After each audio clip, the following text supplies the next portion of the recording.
Morning class. कल अपन ने chapter 2 पढ़ा था धनीराम, उसके मौखिक प्रश्न अपन कर चुके थे। आज हम करेंगे लिखित प्रश्न। ठीक है, ध्यान से सुनिएगा। फर्स्ट क्वेश्चन है, क्या देखकर लेखक को अपनी आंखों पर विश्वास नहीं हुआ?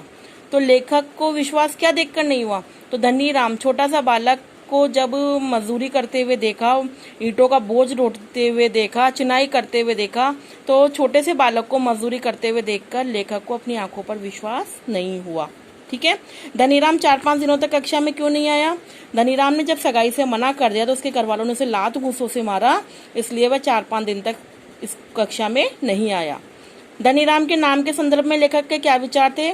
धनीराम के नाम के संदर्भ में लेखक के विचार यह थे कि उसका नाम तो था धनीराम, लेकिन धन का उससे दूर दूर तक कोई रिश्ता नहीं था। वह हमेशा पैसों के लिए परेशान रहता था, तंगहाली में जीता था।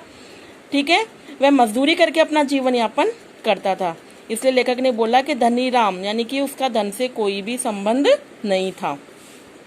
धनीराम कैसा लड़का था? धनीराम शांत, सरल और कुशाग्र बुद्धि का लड़का था। तो उसके चरित्र की विशेषताएं लिखिए। तो आप लिख सकते हैं, धनीराम शांत, सरल और कुशाग्र बुद्धि का था। वह बहुत होशियार बच्चा था। वह अपने अध्यापक का कहना मानता था और अपने दृढ़ निश्चय से उसने अपने जीवन में बहुत कुछ पाया।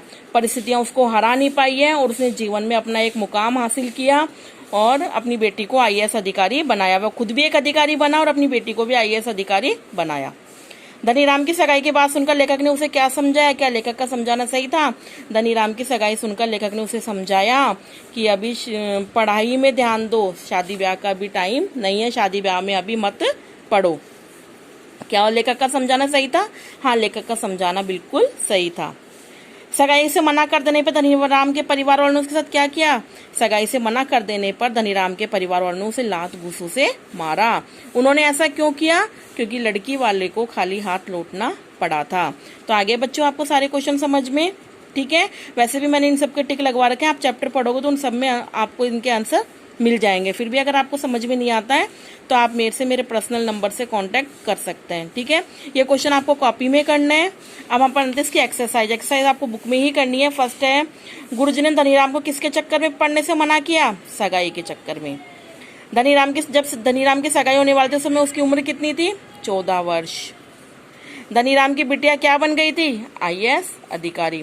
तो बुक की एक्सरसाइज आपको बुक में ही कंप्लीट करनी है और लिखित प्रश्न आपको कॉपी में करने हैं। ठीक है, थैंक यू।